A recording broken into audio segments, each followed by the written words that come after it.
ishara kuzionyesha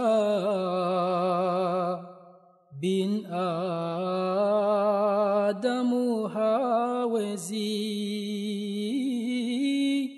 Assalamu alaikum wa rahmatullahi wa barakatuh. Mpendwa mtazamaji wa MTA Africa, karibu tena katika wasaa mwingine wa kipindi cha Ondosho la Kosa, kipindi ambacho kinakuletea mada za kiitikadi katika dini tukufu ya Kiislamu, ambapo tunaleta ufafanuzi wa zile mada tata ambazo zinagonga katika vichwa vya watu. Na mada ya leo ni bila shaka ni muendelezo wa mada iliyopita ambayo inasema, je, khalifa ni maasumu? Tulifafanua katika kipindi kilichopita namna maasumu maana yake ilivyo na namna manabii wanavyoingia katika kundi la maasumu, lakini kutokana na muda hatukuweza kufikia tamati kwa kumaliza yale ambayo tulikuwa tumeandaa, na tunaendelea katika kipindi hichi nikiwa na wageni wangu ambao tutashirikiana nao pamoja kuweza kudadavua muendelezo wa mada hii ambayo inasema, khalifa je ni maasumu? Mgeni wangu wa kwanza ni Sheikh Tahir Ramadhani Marunda Sahib, ambaye ni mtumishi wa Jumuiya ya Uislamu Ahmadiyya, na upande wake wa kulia ni Sheikh Shabani Uthman Shunda Sahib, ambaye pia ni mtumishi wa Jumuiya ya Uislamu Ahmadiyya. Karibuni sana. Asante.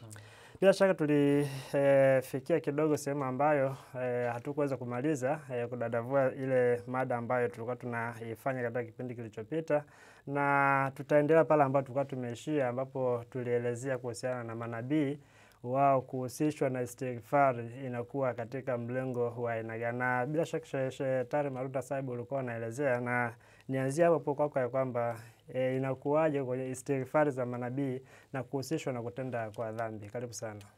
Jazakumullahu khairan. A'udhu billahi minash shaitani rajim. Bismillahir rahmanir rahim. Nashukuru kwa watazamaji ambao wamekuwa wakitufuatilia, hususan katika kipindi kilichopita tulipata kuzungumza, na hususan katika swali hili kidogo sehemu yake tulielezea, na tukasema namna neno istighfar lilivyotumika katika Qur'an tukufu, namna ambavyo Mwenyezi Mungu mwenyewe amelitumia katika Qur'an. Na tulipata kuona kwamba Hazrat Nuh alayhi salatu wasalam aliwahubiri watu wake kwamba wafanye istighfar kwa Mola wao. Mwenyezi Mungu atawateremshia mvua, Mwenyezi Mungu atawapa watoto, Mwenyezi Mungu atawapa utajiri wa mali, atawapa chemchem, atawapa mashamba yao yatakuwa na mazao na kadhalika. Yote haya yalikuwa ni matokeo ya wao kuitikia ule wito wa nabii wa Mwenyezi Mungu wao kufanya istighfar. Kwa hiyo tunaona hapa kwamba istighfar haikuwa imefungwa tu na swala la kupata msamaha basi, hapana. Pamoja na msamaha, hizi zingine zote zilikuwa ni faida za istighfar ambazo zimeambatana nazo. Lakini neno hili linapotumika kwa ajili ya manabii na wateule wa Mwenyezi Mungu, linamaanisha kupanda kwa daraja ya kumkaribia Mwenyezi Mungu zaidi, kama tulivyosema ya kwamba istighfar msingi wake hasa, neno hili lina maana ya kufunika. Na linafunika nini? Kumfunika mtu zile aibu ya kile ambacho kimefanyika tayari nyuma, na kumfunika, kumkinga na madhara mabaya ya ule ubaya ambao tayari ameufanya huko awali. Kwa mfano, kama mtu alitenda dhambi na matokeo ya ile dhambi ni adhabu, kwa hiyo Mwenyezi Mungu kufunika ile dhambi, maana yake anamsamehe ile dhambi, na madhara ya ile dhambi lazima atakuja kudhihirika baadaye ambao ni adhabu. Kwa hiyo Mwenyezi Mungu amkinge pia na adhabu. Lakini zipo dhambi zingine ambazo zinatendwa duniani hapa na madhara yake yanatokea katika hali yake ya hapa duniani. Kwa hiyo Mwenyezi Mungu, mtu anapofanya istighfar, Mwenyezi Mungu anamlinda pia na yale madhara ambayo yanaweza yakatokea pia hapa duniani.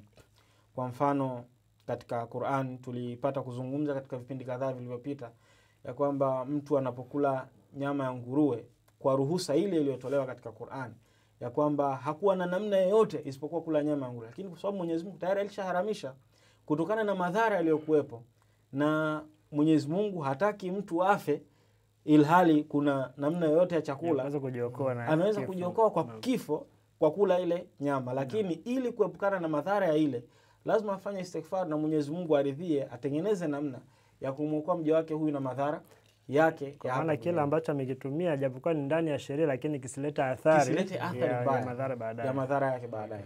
Kwa hivyo katika istighfari pia Sayyidina Ahmad alayhi salatu wasalam alielezea kwa namna nzuri sana ambayo pia nadhani itakuwa ni maana ambayo itaongezea na pia itatoa shaka juu ya istighfari za manabii au istighfari haswa za Mtume sallallahu alayhi wasallam. Na hii ameeleza kwamba istighfari ni mazoezi ya kiroho, kwamba kana kwamba na mtu kufanya mazoezi haimaanishi kwamba hayuko katika ubora wake. Tunaona wapiganaji kwamba wanashinda gym. Yaani mpiganaji mzuri hawezi kuacha gym, kwa sababu hiyo gym ndio anapotengeneza knockout zake zote, anapotengeneza mbinu mbalimbali za kwenda kupigana baadaye. Haimaanishi kwamba sio, kwa maana ufanisi wa kila ambacho kitatokea baadaye kinaanzia hapa kwenye mazoezi. Kinaanzia hapa kwenye mazoezi. Okay. Na ndivyo hivyo kwamba mchezaji bora ni yule ambaye ni bora pia kwenye mazoezi. Kwa hiyo istighfari kwa manabii wa Mwenyezi Mungu inafanya kazi kama vile mazoezi. Haya istighfari hasa ni mazoezi ya kiroho, kwamba mtu anafanya jogging ya kiroho kujiandaa na mustakbali mbele. Sasa sehemu nyingine ya swali ambayo pia ina uhusiano mkubwa sana na hii ya makosa. Sasa manabii wanafanya makosa kivipi? Ndio tulisema kwamba kuna mifano kadhaa katika vitabu vya dini, katika Injili, katika Qur'an pia. Kwa mfano Nabii Yunus alayhi salam alipowaambia watu wake kwamba sasa adhabu ya Mwenyezi Mungu ameshafanya maamuzi ya kwamba adhabu lazima itateremka, na alishawaambia hivyo. Kwa hiyo akaondoka zake. Wale wakafanya istighfar na kuomba msamaha kwa Mwenyezi Mungu kiasi kwamba mpaka rehema ya Mwenyezi Mungu ikatawala ile ghadhabu yake, na matokeo yake adhabu ikaahirishwa. Sasa wapo watu wanaoleta shutma dhidi ya bishara za mitume mbalimbali. Nabii Isa salam, wapo watu wanaoleta shutma dhidi yake. Wapo watu wanaoleta shutma dhidi ya Mtume sallallahu alaihi wasallam. Wapo watu wanaoleta shutma zama hizi dhidi ya Masihi aliyeahidiwa Mirza Ghulam Ahmad alayhi salam, ya kwamba bishara nyingi sana amezitoa hazijatimia, ni mtu muongo, naudhu billah, alitoa bishara za uongo, naudhu billah. Ilhali haya hayakuwa makosa ya kwamba mtu anaweza kusema kwa sababu ya makosa haya basi huyu sio maasum. Hapana. Hatusemi ya kwamba Nabii Yunus hakuwa maasum kwa sababu bishara yake fulani haikutimia. Hatusemi kwamba Nabii Isa alayhi salam hakuwa maasum kwa sababu bishara yake fulani aliyoitoa haikutimia. Hatusemi kwamba Mtume sallallahu alaihi wasallam hakuwa maasum kwa sababu bishara yake fulani haikutimia, naudhu billah.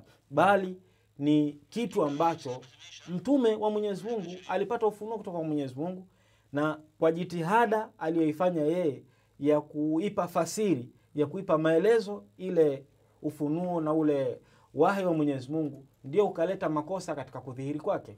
Kwa mfano mtukufu Mtume Muhammad sallallahu alaihi wasallam alipoambiwa na Mwenyezi Mungu ya kwamba wao wataenda kufanya tawafu ya Kaaba na watafanya umra na kadhalika, na akawaambia maswahaba zake wote zaidi ya 1000 kwamba tunaenda Maka kwa ajili ya dhumuni hili. Lakini wamefika Hudaibia, kikatokea nini? Wakasimamishwa. Na wale watu wa Maka wakaambia, bwana, huu mwaka hamna kuja, ukurudini. Kwa hiyo yakawa mazungumzo ya muda mrefu sana, na mwisho wa siku wakafikiana kwamba ule mwaka wanafanyaje? Wanarudi mpaka baadaye watakapopata nafasi wanaweza wakaja, kwa maana mwaka uliofuatia. Lakini hata pia aliwaambia kwamba sijasema kwamba lazima hii umra tutaifanya mwaka huu. Naam, hicho sababu tutafanya baada watu kuchemka. Sasa baada watu kuchemka, hilo ndio lilikuwa jibu lake la Hazrat Umar radhiallahu ta'ala anhu. Alimwambia, anasimulia mwenyewe, anasema hakuwahi kabisa kupata mashaka juu ya ukweli na utume wa Muhammad sallallahu alaihi wasallam isipokuwa wakati ule. Muhammad, wewe si Mungu amekufunulia? Na Mungu si ndio amekwambia kwamba tutaenda kuna nilio kana Kaaba? Sasa tuzuie tunawapiga tu mapanga tunaenda huko. Mungu ndio amesema. Kwa namna yoyote ile lazima tuende. Mtume sallallahu alaihi wasallam alimwambiaje? Hapana, Mwenyezi Mungu aliniambia ni kweli, lakini hakuniambia kwamba itakuwa ni mwaka huu. Kwa hiyo inawezekana maana niliyoichukua mimi haikuwa sahihi. Kwa hiyo sisi tunarudi. Na ule mwaka ikabidi Waislamu wafanye safari ya bure na kurudi hivi hivi. Japo haikuwa safari ya bure. Hapo ndipo maana istighfar inapofanya kazi. Sasa maana istighfar inakuja kufanya kazi gani? Ile safari ambao watu wengine wakaichukulia kwamba ni safari ya bure, tumeenda tunarudi tu bure. Khalifatul Masihi wa 4 ameita ile ndio ikawa safari iliyokuja kuwa mbegu ya ushindi wote wa Islam baada ya pale, ambapo ilidhaniwa kwamba ni safari ya bure kabisa. Ilidhaniwa kwamba ni safari ya bure, kwamba wameenda walikusudia kwenda Maka na wamerudi hivi kwa sababu mtume alikosea kufasiri, naudhu billah. Ilhali hata ile fasiri aliyotoa mtume sallam ilikuwa kwa mwongozo wa Mwenyezi Mungu. Kama sio msaada wa Mwenyezi Mungu ya kwamba mtume sallam angefanya vile, isingetokea. Vivyo hivyo kwa Nabii Yunus alayhi wasallam, kama sio kwa msaada wa Mwenyezi Mungu, vitu vingi sana vya Mwenyezi Mungu vingeshindwa kudhihiri. Kwa hivyo ipo hali ambayo huwa inatokea. Hazrat Aqdas Masihi aliahidiwa alayhi wasallam ameeleza hali hii inayotokea kwa manabii na wateule wa Mwenyezi Mungu kwa istilahi aliyoitumia ijtihadi ghalti. Ijtihad kama tunavyofahamu ni jitihada mtu anayoifanya baada ya kupata hukumu fulani na kuipa fasiri, kuipa maana. Kwa hiyo kosa linalopatikana katika kuifasiri na kuipa maana, hilo kosa haliwezi kumfanya mtu kuondolewa katika duara lile la ismat kuwa maasum. Asante sana, na bila shaka ulipozungumza kuhusiana na Hadhrat Masih Maud alayhi wasallam kuhusiana na kugairishwa kwa baadhi ya bishara fulani ambazo zilitolewa, na nimeona na kuna sehemu kadhaa ambazo Masih Maud alikuwa anaandika kwamba itatokea jambo fulani, lakini kama huyu mtu atatubu basi ile jambo halitatokea. Mwenyezi Mungu katika Qur'ani anasema ma nansakh min ayatin au nunsiha nati bi khairi minha au mithlaha.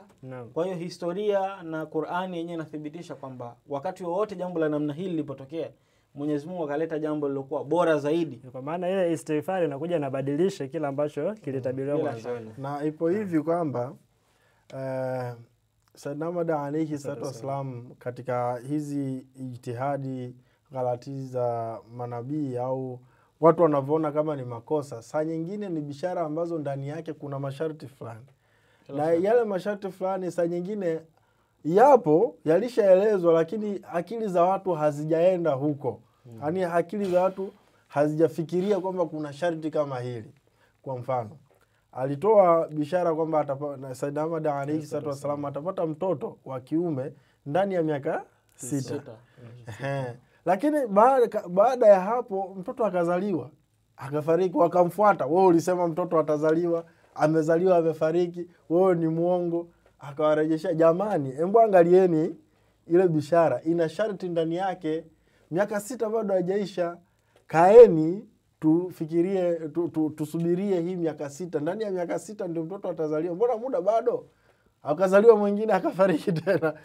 Kwa hiyo ilikuwa yani hali inakuwa iko hivyo, lakini manabii wa Mwenyezi Mungu na imefikia kwamba Sayyidna Ahmad alayhi wasallam alieleza kwamba khalifa au nabii wa Mwenyezi Mungu, hata kama mnaona kwamba amefanya makosa, Mwenyezi Mungu atafanya hilo jambo kuwa ni jambo la kheri. Yaani atabadilisha matokeo, hata kama ilikuwa ni labda ni mbaya au ameelekeza vibaya, naudhu billahi, matokeo yake atakuwa mazuri kwenu. Na tunaongea haya yote ili kwa sababu Mwenyezi Mungu amesema kabisa kwamba hasa kwa Mtume sallallahu alaihi wasallam na manabii wote kwamba hajatuma mtume wote ila isipokuwa atiiwe, kwamba watu wamsikilize na wamtii. Kutii maana yake kwamba ni kufuata maelekezo ya nabii fulani wa Mwenyezi Mungu na khalifa fulani wa Mwenyezi Mungu. Kwa hiyo ule utii ambao unatakiwa kufanywa kwa mtume wa Mwenyezi Mungu ndio utii ule ambao unatakiwa kufanywa kwa khalifa wa Mwenyezi Mungu, sababu yeye ni mrithi wa yule nabii ambaye ametangulia. Bila shaka. Kwa hiyo kama watu wanakadhana fulani kwamba kuna namna fulani hivi anaweza kukosea, basi hako kadhana kasahihishwe. Asante sana. Bila shaka watazamaji wanaendelea kunufaika na mada hii ambayo tunafafanua kuhusiana na mada yetu hii ya maasum.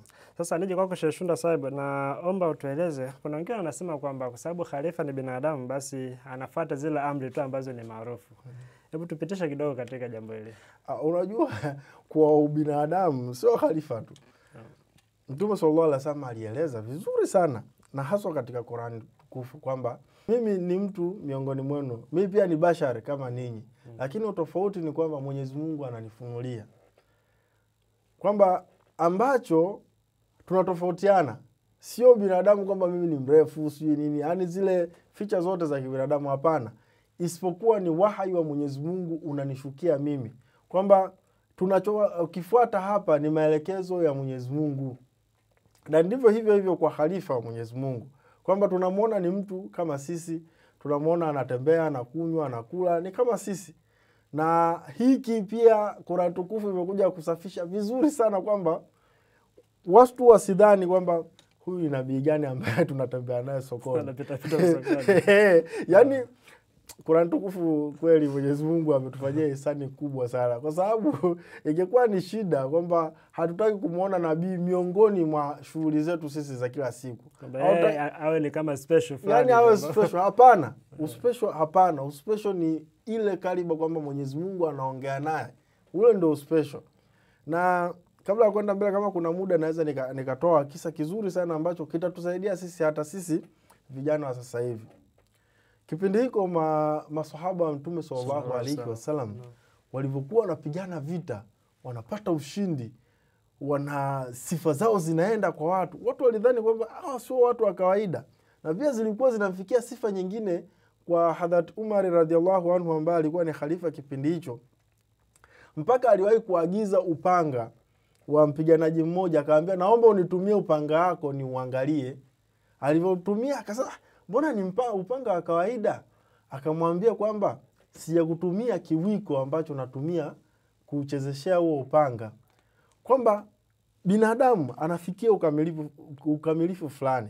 Lakini sasa vita zilivyokuja kupoa na watu wakaona kwamba ni watu kama sisi.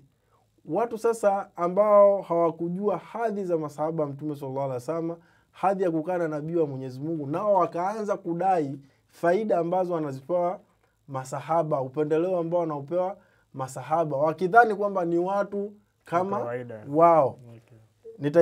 Nitaivunja tena ije kwa upande wetu sisi. Labda unaweza ukakutana kwamba ni kiongozi miongoni mwenu, ni kama ninyi, anaishi kama ninyi, anakula kama ninyi, mnaanza kuona kwamba bwana huyu ni mtu wa kawaida, mbona anapendelewa sana kuliko sisi. Lakini sasa nyinyi hamjajua kitu ambacho kimemfanya yeye kuwa kiongozi miongoni mwenu. Kitu ambacho kimemfanya kuwa bora miongoni mwenu, kwamba ni uhusiano wake na Mwenyezi Mungu na kazi ambayo ameifanya mwanzo sana. Sheikh Saib huwa ana aya fulani huwa anapenda kutusomea tunapokuwa naye, kwamba hata Mwenyezi Mungu aliwaambia watu Waislamu kwamba wale waliohama kutoka Madina kutoka Maka kuja Madina kabla ya ushindi ni bora kuliko wale ambao waliokuja na kujitolea baada ya ushindi. Hiyo ndio falsafa kubwa ya Uislamu ambayo inatoa kwa ubora wa hawa watu. Tunapokuja sasa kwamba khalifa ni binadamu, basi tumtii tu katika mambo fulani, mambo mengine labda tusimtii, ni hii kwamba khalifa wa Mwenyezi Mungu anasimamia mafundisho. Yeye anachosimamia ni mafundisho ya Qur'an tukufu na hadithi za Mtume sallallahu alaihi wasallam na sunna zake kwamba zitekelezwe. Na yeye ndiyo mfasiri mkuu wa hivyo vitu. Kwamba tafsiri yake yeye, maelezo yake yeye ndio maelezo bora kuliko ya mtu yeyote mwingine miongoni mwetu au ulimwenguni. Kwa hiyo hilo unaweza ukasema kwamba kauli zake zote khalifa wa Mwenyezi Mungu ni kauli maarufu. Kwamba ni vitu ambavyo anavyoongea kutokana na kuendana sanjari na mafundisho ya Mwenyezi Mungu na mtume wake. Na hakuna kauli yoyote ambayo inatoka katika mdomo wa huzur au mdomo wa khalifa yoyote ambayo sio maarufu. Kwa maana kauli ambazo anazitoa si kwamba ni kauli ambazo tunasema kama msemo wa kawaida kwamba anakurupuka tu anasema, bali ni jambo ambalo lipo na lina yakini kabisa kwamba lina manufaa fulani ambayo yanaweza kupatikana katika jamii.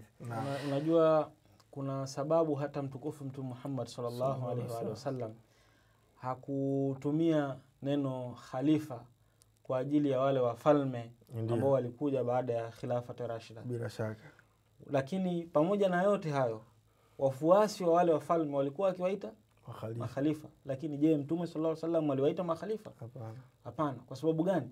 Kwa sababu hii kwamba ile ismat maasum, kuwa kwao maasum, hakuwezi kuthibitika namna kunavyothibitika kwa makhalifa.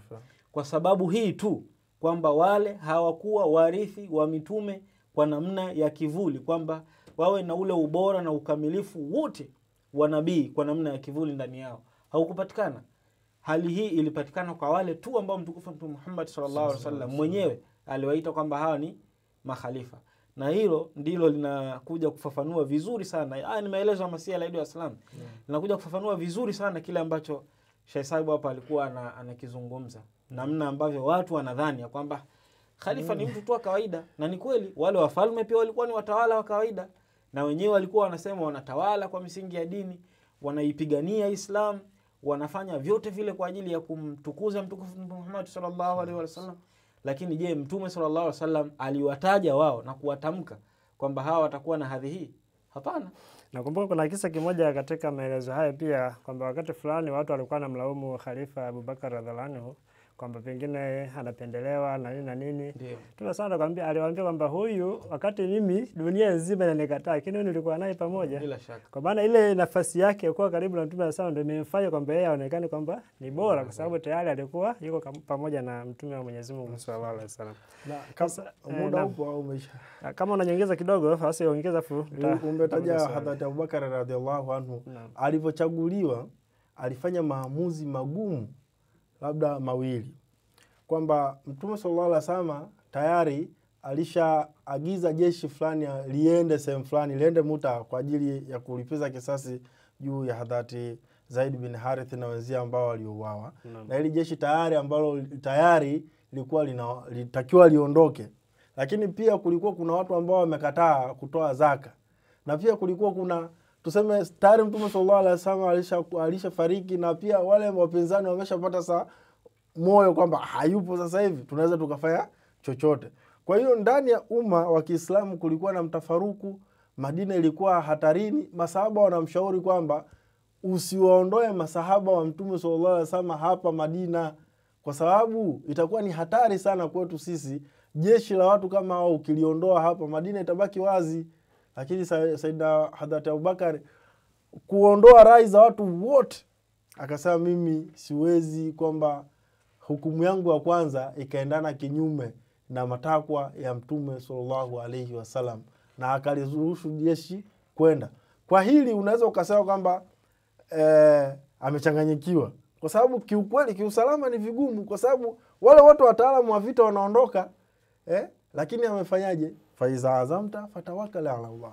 Tayari kuna hiyo hali ya taharuki, hali ya taharuki nje na ndani pia. Nje na ndani tayari, lakini kwa sababu yeye ni khalifa wa Mwenyezi Mungu, hata kama maamuzi yanaonekana kwamba kila mtu anaona kwamba yani haiwezekani, lakini Mwenyezi Mungu analifanya hili jambo na anaweka mkono wake pale, na mkono wake unaonekana. Asante sana. Na Mshaitani Ramadhani Haruna Saib, naomba nije kwako ni kuuliza kidogo dhana hii ya kumlazimisha khalifa kufanya maamuzi fulani na kumuona kwamba anakosea. Inaleta hasara gani katika Uislamu? Hasara yake ni kuacha njia ya Islam. Sio tu katika Islam, bali inakutoa uachane kabisa na Islam, kwa sababu Qur'ani imetaja nidhamu ya ukhalifa kama hablullah, kamba ya Mwenyezi Mungu. Yani njia pekee inaweza kukufikisha kwa Mwenyezi Mungu. Sheikh Saibu hapa ameeleza kwamba khalifa alifanya maamuzi, watu wakaona maamuzi hayana kabisa mantiki, hayana msingi wote, lakini tayari khalifa pale yuko pale kwa ajili ya kuendeleza kazi ambayo Mtume wa Mwenyezi Mungu ameianzisha. Na sio hivyo tu, Hazrat Aqdas Masihi aliahidiwa sallallahu alisema khalifa anachaguliwa na Mwenyezi Mungu, bali ndio Mwenyezi Mungu amesema katika Qur'an kwamba la yastakhlifannahum fil ardh, pale kwamba tutawafanya makhalifa. Mtendaji ni Mwenyezi Mungu. Mwenyezi Mungu mwenyewe atamteua khalifa. Sasa kama Mwenyezi Mungu mwenyewe ndio ana jukumu la kumteua khalifa, kwa namna ile ile Mwenyezi Mungu alivyokuwa na jukumu la kumteua nabii wa Mwenyezi Mungu, je, kuna namna yoyote, mazingira yoyote kwamba agizo lolote la khalifa halitakuwa maarufu, kwamba alazimishwe khalifa kufanya maamuzi sawa na matakwa yetu? Hapana. Kwa sababu gani? Mtume sallallahu alaihi wasallam alimuita khalifa kama imam, kwamba junnatun, junna ni ngao. Na ngao inafanya kazi gani? Inatuzuia na mashambulizi yote ya adui. Yani mimi nikienda vitani, kitakachoniokoa mimi kushambuliwa ni kuiweka ngao mbele yangu. Niwe naona mbele, niwe sioni. Mimi niweke tu ngao hivi, mshale wote hauwezi ukanifikia mimi. Kwa hiyo mimi kuiweka ngao mbele yangu na sioni mbele, inamaanisha kwamba khalifa kuwa kwake imam, kuwa kwake kiongozi, kunamfanya yeye, na sio tu kiongozi ambaye Mwenyezi Mungu amemweka pale, kunamfanya Mwenyezi Mungu amuoneshe vitu vingi sana vinavyoweza kutufikia kwetu sisi kutoka mbele kuliko namna sisi ambavyo tunaweza kuviona. Kwa hiyo hata kama tuone kwamba maamuzi aliyofanya khalifa hayaingia akilini mwetu, lakini tujue kabisa ya kwamba Mwenyezi Mungu alishatoa amri kwa Mtume sallallahu alaihi wasallam, ambaye baada yake ndio makhalifa wanakuja, ya kwamba washawiruhum fil amri wa idha azamta fatawakkal ala Allah, kwamba washirikishe katika kupata ushauri na kufanya maamuzi.